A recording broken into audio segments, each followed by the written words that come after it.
Anybody else want to comment on that? Both do. Okay. Bill, you go first, then Rob. Okay. I think, did you mention in there transparency? I thought that was part of the question. Yeah.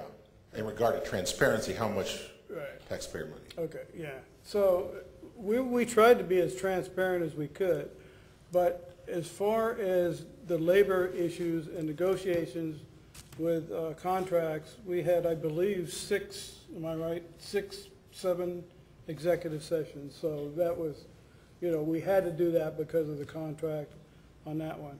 And the other thing I want to say is, as council president, I'm responsible to relay messages to the city manager, and vice versa. I get them from the council members back and forth. So I go back and forth as a liaison between the council and the manager. And I spent from 1709 until now, going back and forth, trying to figure out, you know, somehow we needed to get things ironed out. And if you look, if you've been to a meeting, if you think it's a very functional meeting, we work hard, very hard, ask a lot of questions, and try and make it as transparent as we can. It's a very difficult position to be in. And so I felt, after counselors coming to me one at a time, not 5 counselors or a quorum, but one at a time, counselors talking and all, that I felt that I needed to talk to the city manager. And I think, as Mark said, the severance pay was going to be really tough. That was a tough one to pay. But if the money that we are working on and trying to save, it was necessary for us to do it and do it and get on moving on with our work. Even though we were doing our work, we were spending a lot of time. So, Rob, you want to comment too? Go ahead. Sure. Can you read the question again, please? In regard to transparency, how much taxpayer money has been used during the pursuit of the firing of David Frazier, including severance packages and special meetings, and then how much taxpayer funds have you saved since you started your term? That was the second question. I'll go on the second part first. As far as saved, a lot of people would have different definitions as to exactly what that means, but certainly at a bare minimum, this council has deferred millions of dollars of non-essential spending, things that were not necessarily needed, absolutely needed this year, items that would not cost us, that would not cause any problem. In other words, if a roof were leaking, obviously it needs to be fixed immediately. However, if someone were to propose, or even I believe the last council budgeted over $500,000 for what I like to call a gold-plated telephone system, you know what? In this economy, do we really need that phone system this year? And actually, when I spoke with 2 senior staff members in their office, they agreed with my assessment that when you're looking at a high technology item, the $500,000 item that you don't buy today, because if you don't really need it today, if you put that off 2-3 years, the $500,000 item in 2-3 years will probably be $400,000. Or if you want to spend $500,000, you'll probably get a better system than for $500,000, because high technology items that basically come down in price. So if it's not something we absolutely needed this year in this economy, with the number of people that are really hurting in our community, can we trim things this year by deferring certain expenditures that are not going to cause any damage by deferring them? And I got to believe that this council has, at a minimum, taken care of a few $1 million that could be described in that way. That's the minimum. With regards to you know, the number of special meetings, there are people that say we've had as many special meetings as regular meetings. Well, you know, the fact is 2 meetings a month I don't believe is enough to run this city. I know that Medford, from what I understand, their daytime meetings are not called workshops. They actually are work meetings where they can do things and vote on things. And they vote on things like consent agenda items, and this is what I've been told. I haven't actually. So, okay, thank you.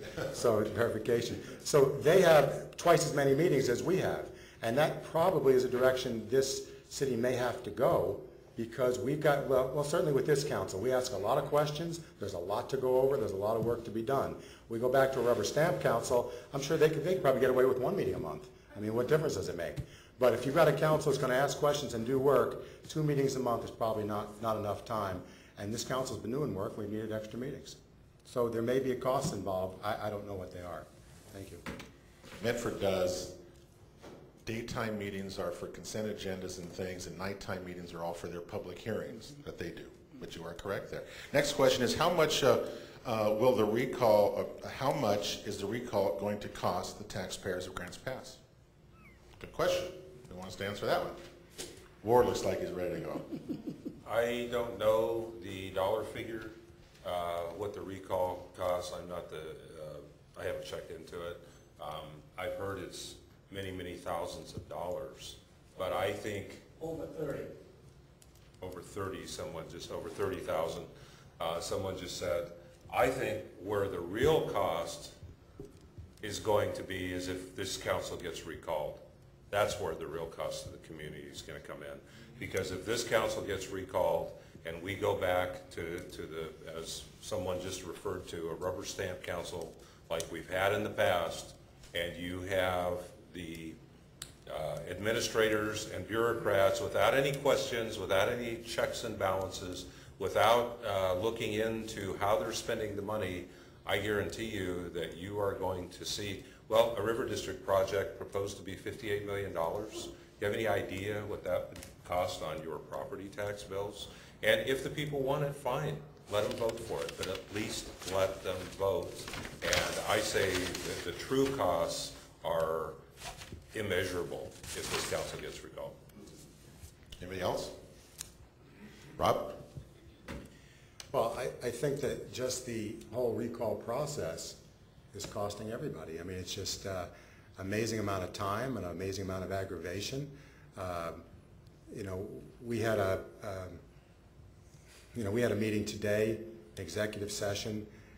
It was a couple of hours. I really believe it should have been 15 minutes work, and I think that the reason it wasn't is because there was a lot of distrust in the room, and I think we have a lot of distrust in our town right now. And you know, what is that costing, and how many more years, and is there going to be compound interest in those costs? And I believe there are. So, you know, it's the cost is way more than money alone, and you can add it up and say what would happen if you had a council that didn't represent or wasn't fiscally conservative, wasn't responsible.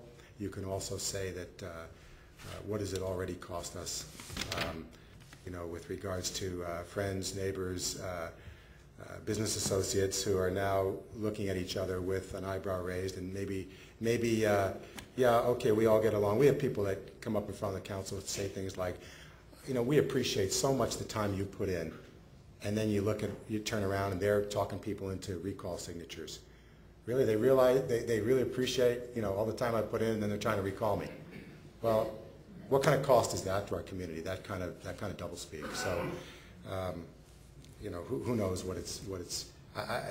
I would hope that to minimize the cost, people vote no on recall, because that's really what I believe, and that's what I'm going to do. But I think there are costs that we're going to have, and we've incurred that aren't going away, which is unfortunate. Mike? Mark? Late. Mark? You know, I'm going to kick myself because I was going to go down and talk to Art and find out exactly how this does work. I do know that the cost could run up to $30,000 if it's a special election. If they wait till the November election, which I think is up to the petitioners, if they wait for the November election, I'm not quite sure how that works, and that's something we have to find out, and because it could be free then. It's a possibility. I'm not sure. Maybe somebody in the audience knows for sure, but which is only going to be another couple of months, I guess you'd say. So, or maybe even not that. I mean, maybe even it could be within a month. So it seems it'd be a shame if we got that close to a free November election and they weren't wise enough to take advantage of that.